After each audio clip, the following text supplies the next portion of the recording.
Welcome to Defending Digital. I'm Chad Warner. Today, I'd like to share with you tips from the book, Raising Humans in a Digital World, Helping Kids Build a Healthy Relationship with Technology by Diana Graeber. I'll give you my review and summary of the book, and I encourage you to buy your own copy. The book gives optimistic and practical digital parenting advice. It covers the topics of digital reputation, screen time, relationships, privacy, and critical thinking, and it dives into specifics including sending nudes and cyberbullying. The book teaches parents to help their kids gain social and emotional skills, then encourage them to engage in online communities in positive, productive ways. Graeber runs CyberWise and CyberCivics. For several years, she's taught middle schoolers digital literacy, digital citizenship, and the safe and responsible use of digital tools. She's also a parent. Now I'm going to go through the book chapter by chapter and share my notes with you from each chapter. From the introduction, left to their own devices. Tech education for kids primarily focuses on warning of dangers rather than preparing them for positive experiences. You should empower your kids to use tech well. How to decide if your child is ready for a connected device. Ask yourself the following questions. 1. Has my child developed social and emotional skills necessary to use devices wisely? 2. Does my child know how to manage their online reputation? 3. Does my child know how to unplug? 4. Does my child know how to make and maintain safe, healthy relationships? 5. Does my child know how to protect their privacy and personal info? 6. Does my child know how to think critically about online info? 7. Is my child equipped to be a digital leader using tech positively? From the chapter, A Digital Journey Begins. There's no long-term data on the impact of digital devices, phones, tablets, etc., on kids. The more TV a child watches between the ages of 1 and 3, the greater likelihood that the child will develop attention problems by age 7. Every additional hour of TV watched per day increases the risk of attention problems by 10%. Preschoolers who first watch 9 minutes of a fast-paced cartoon perform significantly worse on tasks that require attention than kids who first spend 20 minutes drawing. Screens have mostly negative effects on kids 2 and under, particularly related to language development and executive function. Interactive technology may be better for kids than TV or video, especially live video interaction with humans. There's a huge increase in ADHD diagnoses, which may be due to the use of screens. Guidelines from children and screens. 1. Set boundaries. Limit exposure to very young children. Make bedrooms media-free. 2. Monitor use, behavior, and content. Block inappropriate content. Watch and play video games with kids. Keep electronic media in public places. Talk to parents of child's friends about what your children do in their homes. 3. Be clear about acceptable behavior. Establish and enforce house rules about screen time. Don't let media interfere in family relationships. 4.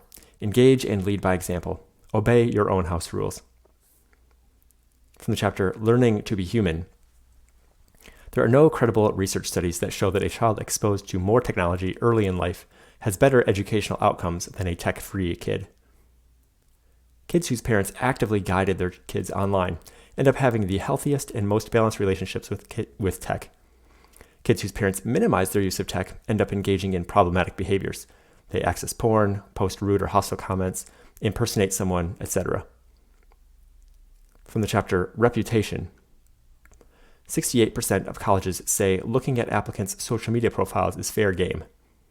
Nearly 90% of colleges say they've revoked a student's offer based on something found online. Of admissions officers who check prospective students' social media, 47% say they found info that gave a positive impression. Most kids can start thinking logically and ethically around ages 12 to 13, but some parts of the brain aren't fully functional until age 25. One of the last areas to mature is the prefrontal cortex, which is largely responsible for rational thought and good judgment. Teens tend to process info with their amygdala, their emotions. Design your digital billboard activity. 1. Tell children to think of their digital reputation as a billboard that anyone can see. It shows everything they post or that others post about them. 2. Let children think about what they want their billboard to say. 3. Draw a blank billboard and have kids fill it with images and info that they want displayed about themselves in 10 years. From the chapter Screen Time recommendations from the AAP, American Academy of Pediatrics. Under 18 months, avoid all screen media other than video chat.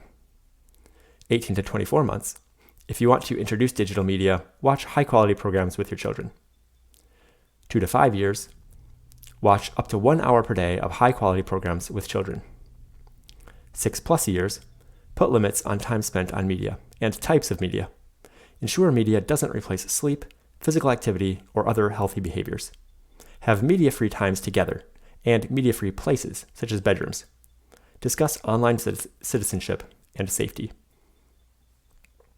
Some parental control software mentioned in the book: Mobisip, Family Zone, Surfy, NetNanny, Bark, Circle, and Custodio. And you can find links to all of these in the blog post that goes along with this episode at defendingdigital.com. Many devices have parental controls pre-installed, such as iPhone, Android, Mac, and Windows. From the chapter Relationships. Cyberbullying is online, intentional, repeated, and harmful. Not all unkind activity fits this definition. Sending nudes and other sexually explicit messages, or sexting, of minors, even between consenting kids, is illegal in most states.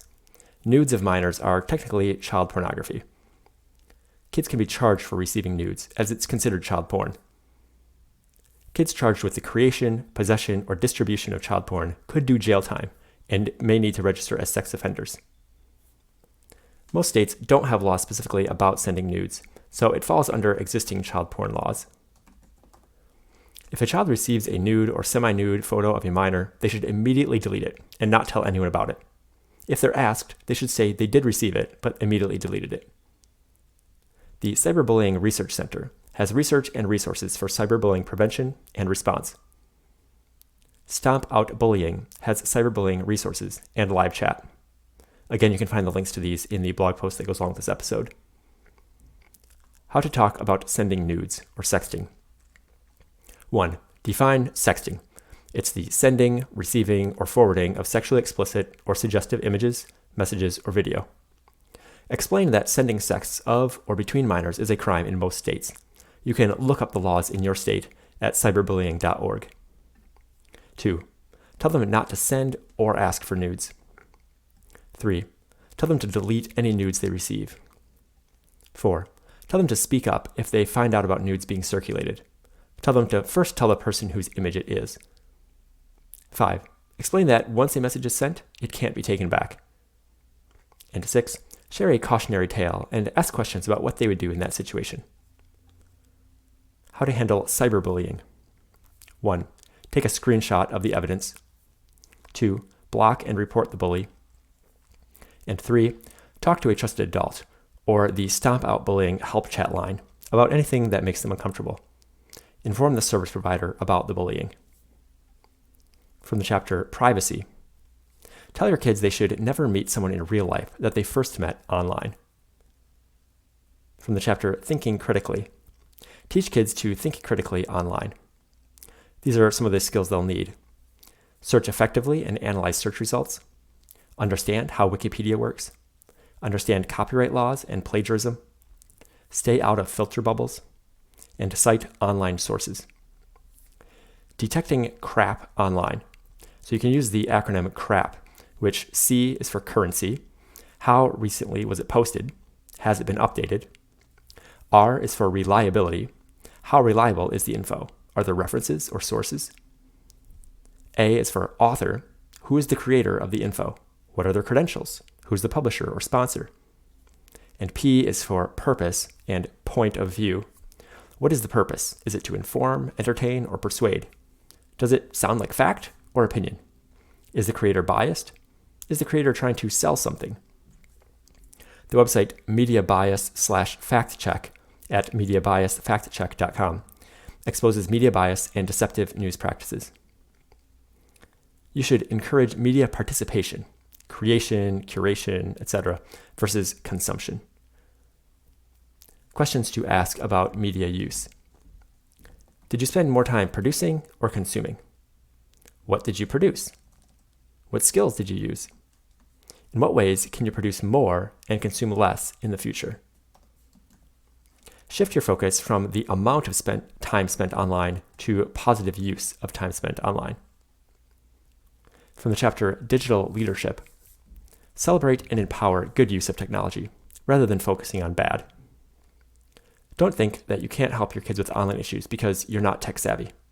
Most of the issues kids face with technology aren't tech issues, they're social issues, which you can help with. If you found this summary helpful, then I suggest you read the book. The title is Raising Humans in a Digital World, Helping Kids Build a Healthy Relationship with Technology, and the author is Diana Graeber. The resources page at defendingdigital.com/resources also has additional books about digital parenting. What you should do. Here are the top tips I've selected from the book. 1. To decide if your child is ready for a phone or other connected device, ask yourself the questions that I went through earlier. 2. Set boundaries for use of digital media. Limit exposure to very young children. 3. Monitor the use, behavior, and content. Block inappropriate content. Watch and play video games with kids. And keep digital media in public places. 4. Establish and enforce house rules about screen time and usage. Don't let media interfere in family relationships. 5. Actively guide your kids online. Don't leave them to figure out everything for themselves or to learn from their peers. 6. Teach your kids to think of their digital reputation as a billboard that anyone can see, which shows everything they post or that others post about them. 7. Ensure digital media doesn't replace sleep, physical activity, and other healthy behaviors. 8. Have media-free family times and places, such as bedrooms. 9. Discuss online citizenship and safety with your kids. 10. Use parental controls, such as those listed earlier. 11. Teach your kids that sending and receiving nudes and other sexually explicit messages of minors, even between consenting kids, is illegal in most states. Kids could do jail time or may need to register as sex offenders. 12. Teach your kids that if they receive a nude or semi-nude photo of a minor, they should immediately delete it and not tell anyone about it. If they're asked, they should say that they received it, but immediately deleted it. 13. Teach your kids that if they're bullied, they should take a screenshot of the evidence, block and report the bully, tell a trusted adult, and inform the service provider. 14. Teach your kids to think critically online, and teach them how to evaluate media. And 15. Encourage media participation, creation and curation, versus consumption. You can find this book summary in written form at defendingdigital.com, as well as other books and resources on digital parenting and internet safety. If you are enjoying the website, the podcast, videos, any of the content, love it if you would tell a friend about it. And if you are enjoying the podcast, love it if you leave a rating or review in whatever site or app you're using to listen to the podcast. Thank you.